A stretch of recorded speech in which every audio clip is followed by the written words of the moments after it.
bienvenidos al video introductorio del proyecto número 14 de la materia de física. En el proyecto anterior se estudiaron cuáles son las características de la fuerza, así como las interacciones que producen en los cuerpos.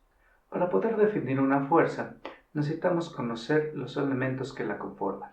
El primero de estos es la intensidad, es decir, cuánto mide una fuerza. Para obtener este valor, se utiliza un aparato llamado dinamómetro. La unidad de la fuerza es el newton. Un newton corresponde aproximadamente a la fuerza necesaria para levantar un objeto de 1 kilogramo.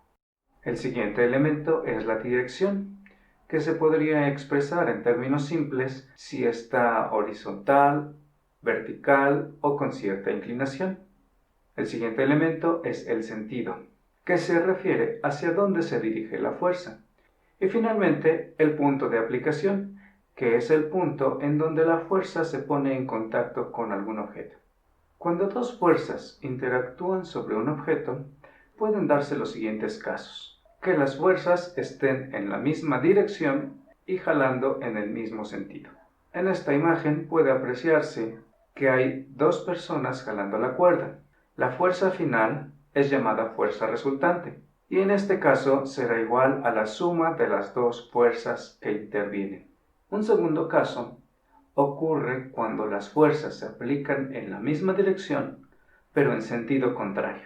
Por ejemplo, en esta imagen puede apreciarse que los muñecos hacen fuerza en sentido contrario. La fuerza resultante tendrá el mismo sentido que la fuerza mayor y su intensidad será igual a la resta de ambas fuerzas. Finalmente, si las fuerzas no se aplican en la misma dirección, la fuerza resultante será igual a la medida de la diagonal del paralelogramo que se forma por las fuerzas individuales. Un paralelogramo es una figura que tiene dos pares de lados paralelos, como por ejemplo un cuadrado, un rectángulo o un romboide.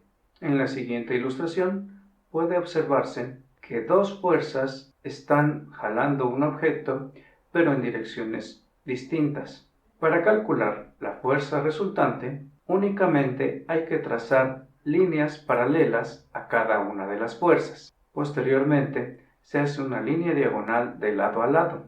La medida de esta línea corresponde a la intensidad, es decir, a la medida de la fuerza. La primera actividad de este proyecto consiste en realizar una lectura detallada del texto que se le proporciona. Después, debe de completar la tabla en la que se relacionan los elementos de la fuerza con la representación gráfica de esta. Finalmente, deberá predecir y representar cuál será la fuerza resultante de cada una de las interacciones que se ejemplifican. Gracias por su atención. Que tenga un buen inicio de semana.